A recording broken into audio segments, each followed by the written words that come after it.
Bonjour à tous, bienvenue dans le petit brief entre Saint-Raphaël et Montpellier. Ce petit brief vous est offert par Mon Petit CE, comité d'entreprise pour les petites et moyennes entreprises.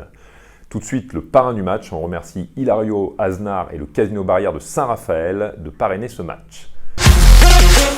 Journée 19 de l'Equimoli Star League. Saint-Raphaël, 10e avec 16 points, face à Montpellier, premier avec 32 points, premier ex-aequo avec Paris. Donc, gros match en perspective.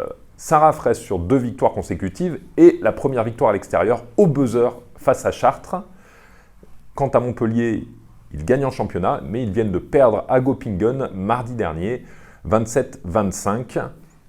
Est-ce que la fraîcheur va être au rendez-vous pour les Montpelliérains? Ça sera un enjeu de la rencontre. Je vous rappelle que beaucoup de joueurs ont fait les championnats du monde et qu'on est à peu près un mois après les championnats du monde. C'est là où commence à arriver la fatigue. À Saint-Raphaël, gros avantage à Montpellier, 4 victoires pour Saint-Raphaël, 1 nul, 11 défaites.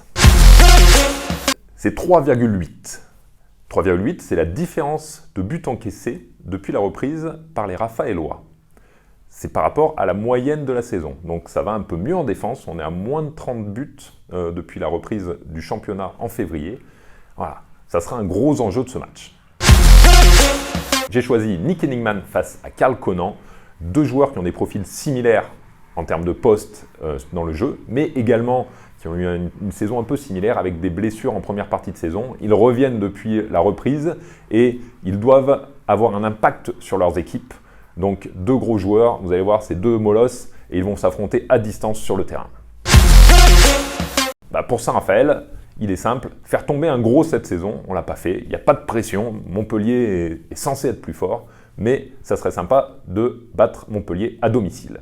Côté Montpellier, c'est maintenir la cadence dans le duel à distance qu'ils ont avec le PSG et même Nantes pour le titre de champion de France. Attention pour les Raphaélois au combo montpelliérain défense montée de balle, c'est eux qui excellent dans ce domaine-là. Attention notamment à Laine et Desca sur les ailes qui vont super vite en contre-attaque. C'est des stars de l'équipe de France, c'est des stars mondiales.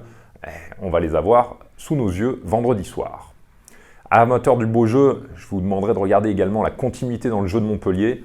Ça fait 30 ans que ça dure, c'est magnifique et ça sera un des enjeux de Saint-Raphaël de réussir à stopper cette continuité et à ne pas laisser Montpellier marquer beaucoup de buts.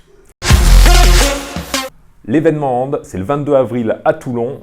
Il y aura Brest-Toulon en filles, Saint-Raphaël-Nîmes en garçon. Ça va être une super soirée. On vous invite à venir. La billetterie est ouverte sur le site de Toulon Handball. Vous avez le site tout de suite. Rendez-vous vendredi à 20h, soit sur beIN Sport, soit au Palais Sport Jean-François Krakowski. Il y aura une super ambiance. On vous attend. Allez, salut!